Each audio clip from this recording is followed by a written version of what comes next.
A group of psychologists in North Carolina had an idea that they hoped might solve the problem.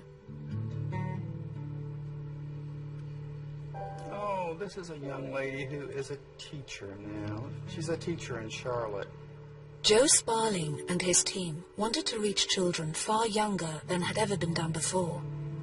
We had a great optimism in the early 70s that we could really make a difference in kids' lives, and that early education was maybe the way to do that. The team went out into deprived neighborhoods and hand-picked 111 newborn babies for a unique experiment. They called it the Abecedarian Project. Kay Gattis was a teenager living in poverty when she got pregnant. I was 16 years old having a child. Didn't know anything about having a child. Yeah, I got a baby picture of him somewhere in here. Here you go. That's him. Without intervention, Kay's son Miche would have been well behind his more privileged peers by the time he started school.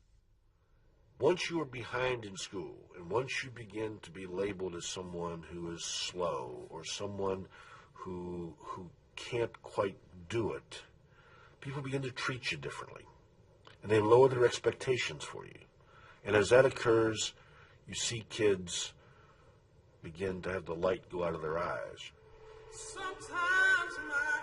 Craig Ramey and his team believed they could break this vicious circle with science. Miche joined the project when he was 6 weeks old, and Joe Sparling would make sure that his brain was kept busy. The researchers had distilled the latest scientific theories on child development into 200 learning games. You put one in, you put a blue ball in. Oh, you got it out. Look at this. However simple, each game had a hidden agenda. You don't like those all together? One of the important principles of teaching is follow the child's lead, because if the child is into something, that's something they're ready to learn. See mine? Can you get one like mine? It's not a matter of just throwing stuff at the kid. You got it. You basically say, what is this child likely to be comfortable doing right now? What has he got the capabilities for? And then you do something that stretches him just a little.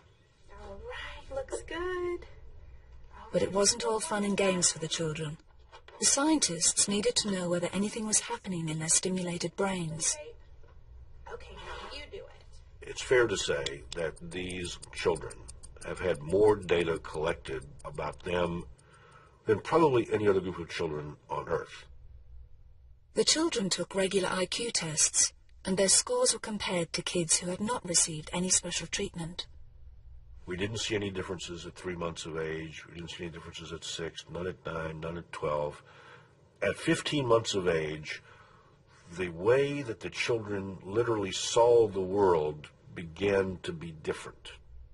The stimulated children were learning faster, spoke more fluently, and had better IQ scores than their peers. By 2 years of age, the differences between the two groups were dramatic. And by 3 years of age, we knew that we had to get to kids long before 3. At the age of 5, the children were released into the school system. But wherever they went, they always came back to be tested. And that's when the real surprise hit. They had kept their IQ advantage, achieved higher qualifications, and gained better jobs. Solid proof that early stimulation did have a lasting effect on their lives. We were over the moon. This was meaningful. IQs were never the objective, but they were a way to measure that something was happening. Something was going on in there, and that translates into school achievement, into later life achievement. Miche Gattis is one of many success stories. Very proud of him. I'm proud of all my kids, but he's like teaching me in my life now. Miche got a college degree and now works in New York.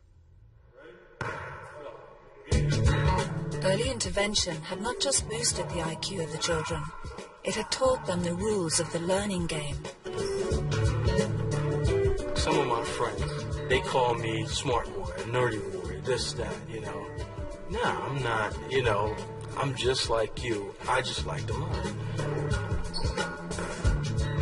Everything goes back to early learning, early education. It really does. I mean, I don't care what most people will say, you know, wait till you get into public school, what have you. No, it starts way earlier than that.